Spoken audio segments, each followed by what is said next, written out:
La revista Bonari i CSTV presenten una nova mostra a la sala d'exposicions d'aquesta televisió virtual amb una exposició i entrevista. Aquest espai presenta cada mes una mostra d'un pintor, escultor o fotògraf i ofereix una entrevista amb l'artista on aquest explica la seva obra. Estem amb un dels degans del món de l'art i de la pintura aquí a Catalunya, Romà Vallès, en el seu estudi, en el seu santo sector en particular, envoltats de molts de llibres i de molts de quadres. Romà, primer de tot, molt bon dia. Per què la pintura? Per què la pintura?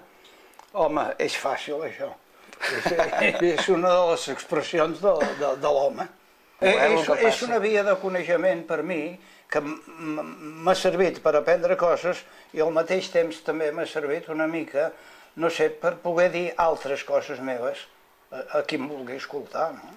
Després, les teves derivacions del món de la pintura, la teva pintura s'arrela dintre d'un informalisme. Algunes vegades coneguem noms potser que han tingut un efecte més mediàtic, estem parlant d'Antoni Tàpies, però dintre de l'informalisme a nivell de Catalunya i a nivell de l'estat espanyol, doncs hi ha noms com el del teu que sou claus, no? Com definiries aquest corrent i com ha estat aquesta lluita, algunes vegades, per la incomprensió, no? Que algunes vegades, si la gent no busca una qüestió representativa, els hi costa molt més fer que les pintures siguin el mirall de l'ànima i poder fer un esforç d'introspecció.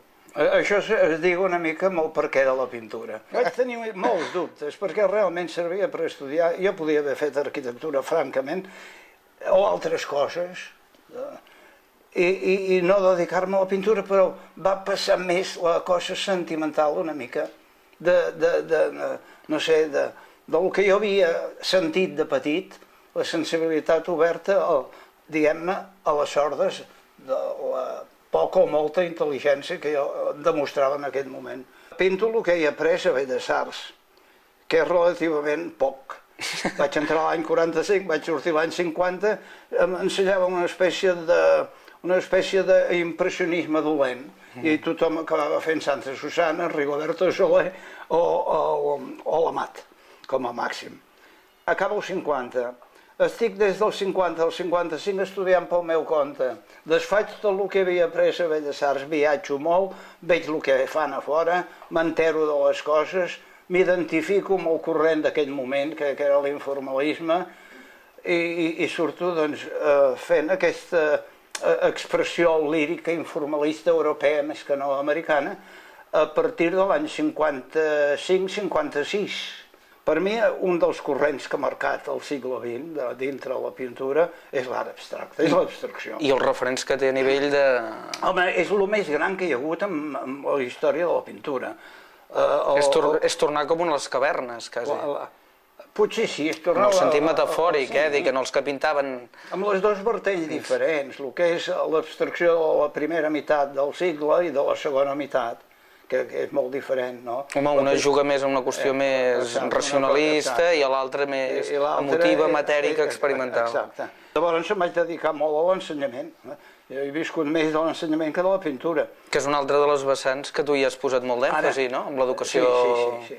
Sí, hi ha gastat moltes energies. Tu em diràs, home, la pintura en aquests 50 anys també ha evolucionat, d'acord. També ha evolucionat la teva. La meva també ha evolucionat. La incorporació del collage, agafant una mica els precedents de... El 65 ja feia collage, que ja no tenia res a veure amb el pur, diguem-ne, informalisme. Parlem de pedagogia i món de l'art, que és un dels temes que tu sempre has tractat, no? Va ser una època molt feliç quan... Jo vaig entrar dintre aquest món encara fins i tot una miqueta abans del món de la pintura abstracta. Vaig tenir la sort de poder anar a París, a l'Institut Internacional d'Estudis Pedagògics, que se celebrava la reunió fundacional de la INSEA. Clar, ja vaig trobar, vaig tractar de tu amb els professors més interessants del moment, en aquest moment que la gent que es dedicava a la pedagogia seguia una mica les idees del Herbert Reed, que era donar molta llibertat, creure en la pintura infantil, que té un valor, que és tan important com la pintura dels adults.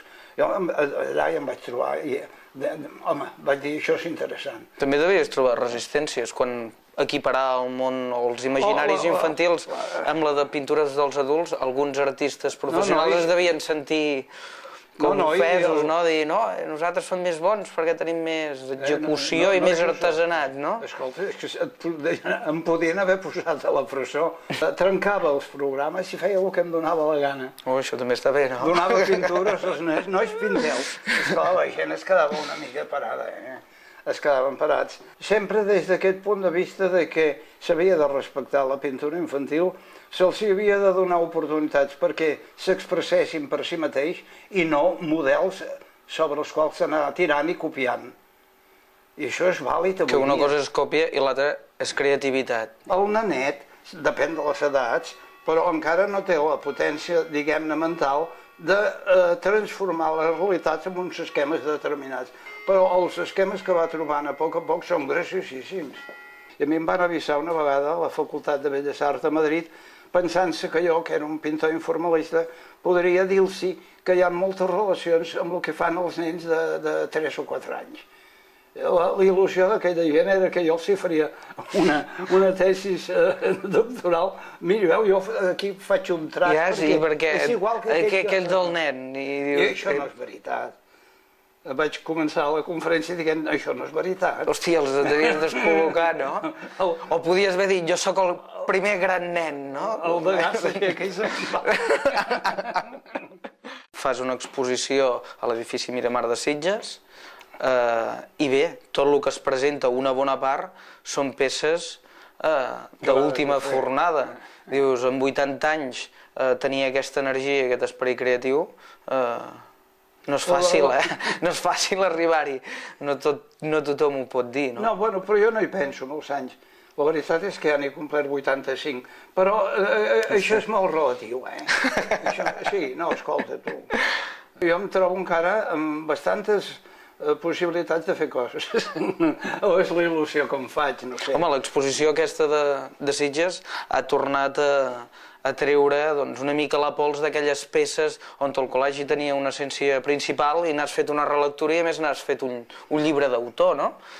El col·legi era una cosa, una etapa que jo vaig fer relativament curta, l'any hauria de ser el 64, 65, 66. I que molts artistes de la teva època també van desenvolupar el collage durant una època determinada, es va desenvolupar i després, com a referent social, es va denigrar o es va tapar o es va passar de moda, no? Jo puc explicar com, per exemple, quan jo vaig treure el collage el 64, el Cirlot, durant una temporada que m'havia pujat molt com a pintor abstracte, em va deixar de saludar perquè es pensava que m'ho prenia tot en broma.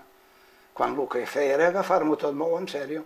Però el Cirlot es va emprenyar el tio perquè jo em posava figuretes de dintre.